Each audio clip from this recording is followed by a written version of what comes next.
Superman issue 5, Brian Michael Bendis writing, Ivan Finally. Reis on the art. Um, I freaking loved this issue. Of course. That beginning, we got a little tease of it. And it's the House of El and the House of Zod and the House of Kandor all joining to take on. I was like, that is so pro wrestling. Like, it is fantastic. And then and I was like, this makes no sense. And it ends up to be like a vision to Zod. A nightmare, even. So it's a nightmare. He wakes up screaming. Yeah, but like that really tells you about Zod, where his nightmare is about cooperation. Oh, sure. But So yeah, it sets that up, and then he's like, I have to go. And he comes to Earth, and he finds Adam Strange, and he's like, where's Earth? Because he finds it from his kid, actually. He finds it from Lorzod that the Earth is missing. It's been reported. And he finds Adam Strange, and he's like, where's the Earth? And they find the little Earth. And this was a really funny little inventive sequence, I thought, with the Earth like actually comes back to full size, right? It just happened late. And it comes back to full size, and they're right next to it, so they end up on the opposite sides of the planet, and they're kind of, because I think Adam Strange ends up on top of the Daily Planet, right? He's like on top of Metropolis, but Zod's like on the other side of the world because he was on the other side. He's in the Persian Gulf. Yeah. So I thought it was a really funny idea, like it getting bigger around them, and then being like, oh shit, all these buildings are going to whack into me, and whatever. Well, I just love Adam Strange still trying to report the Earth is missing, and then they find it's slowly growing because of the atom. Yeah, and it's funny we referenced The Good Place earlier, because the Atom wakes up and just shouts out Kristen Bell. That's what he's dreaming about, so fair enough. He's only human, So, fair enough. And Zod immediately is like, is that a Phantom Zone projector? Shoot me with it now. And, like, wait, what? It's like, shoot me with it now.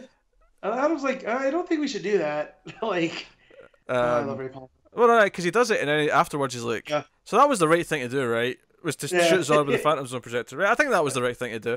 And obviously it's all building up because he's become aware of what's going on, and inside the Phantom Zone, Superman actually flees the fight from Rogol-Zar, and he has a really great couple of pages actually where he kind of is like getting angry, and he's almost tempted to, should I go further in how I fight? Should I do something worse?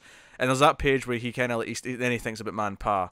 And Jonathan Kent says, tells him to calm down, basically, and he's like, "Sorry, Pa." And it's basically just the inner workings of his head, and how whenever he is like losing his temper, whenever he is maybe tempted to get more violent or more angry or lose himself, even in their death, he doesn't want Man-Pa to be disappointed in him. Yeah, so so powerful. That hit the heart chord a little bit, and then of course he goes to Rogol-Zar.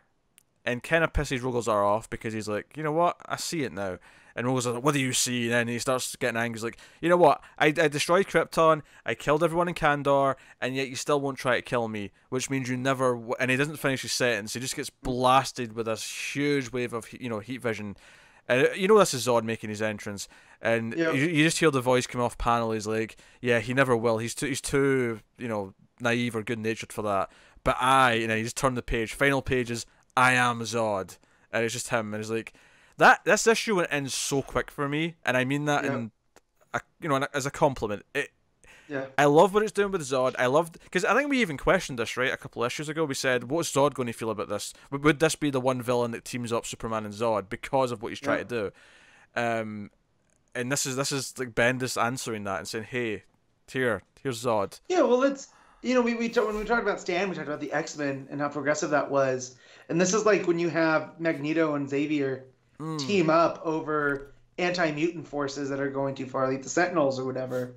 Like I can see that it's along those lines. Yeah. That's interesting. And so did they put their differences aside because it's over the greater Kryptonian, for that stuff. And I love it, and I love that Superman is gonna have to form this uneasy alliance with Zod. He's like, well, no, we can't kill him because that'll be the classic. They were no better than him. Yeah, I like this Zod. I like Bendis' Zod, which is. I also like that is her name Ursa? Is that the? Because there's been so many different. Yeah, I think that's Okay, I like that Ursa's like, yeah, you need to lay off all the stuff from Jakul, basically accusing of getting too drunk every night. You know, like those Oh give you the yeah, bad dreams. yeah, it's the water from Dracula, or Yeah, the brew they make is really strong, yeah, which is kind of funny. I like that. Yeah. Honestly, the only negative point about Superman is that that cover they're putting out for Jonathan Kent's return's a little bit concerning. So it's a bit concerning, and I've had to learn to stay off of Reddit Mm-hmm. because you know we were talking about, you know, maybe some people, myself included, and James, we were jumping to conclusions a little bit and preparing to be upset. Before Ben started his run, yes. You would have thought that a lot of these people when that came out, but like Bendis had personally robbed them of their life savings and then went and spent it at the racetrack. The way that they were carrying on about how he's ruining the character, and I'm like, are we not reading the same thing? Am I allowed an opinion on that cover? Not reading Sure. the book, because Sure. I was like, I'll tell you you're an I was idiot, like, but sure. well, I was really You do confused that 'cause he anyways. looks kind of evil-ish, Mm-hmm. and then I was like, he looks older. Are they aging him up? Mm-hmm. Yeah, they seem to be, yeah, because he's off world right now. Yeah. So I think the implication is he's going to come back with Jor-El, and he'll be a Right, little okay. older. Puberty hit him like with a brick. Which is a 'Cause shame he in the looks sense. a lot bigger. Yeah, it's a shame in the sense that we like John Kent as he is. And he's only been around for a couple of years, so it's like, is it really time already to age him up? But whatever, okay, we could do that. I'm assuming there's going to be a swerve here, though. I'm sure they'll tease that he's evil. They'll tease that he's, you know, this angsty teenager. But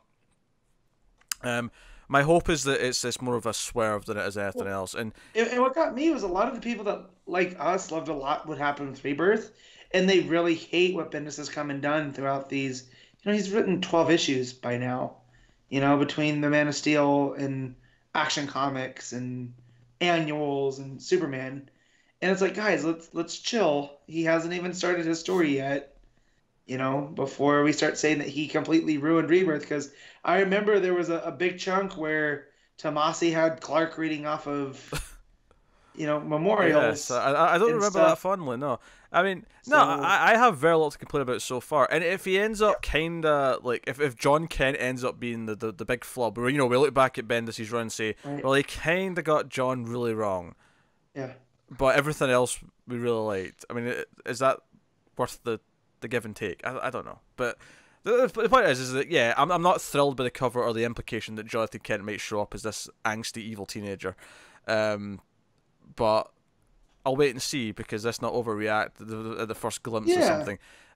Because I really liked this issue. I liked it a lot. Like, maybe my favorite issue has Superman so far. In fact, most months Actions beat Superman for me. This might be a tough one. I don't know if Action can do it this month. We'll see. Mm-hmm. We'll see.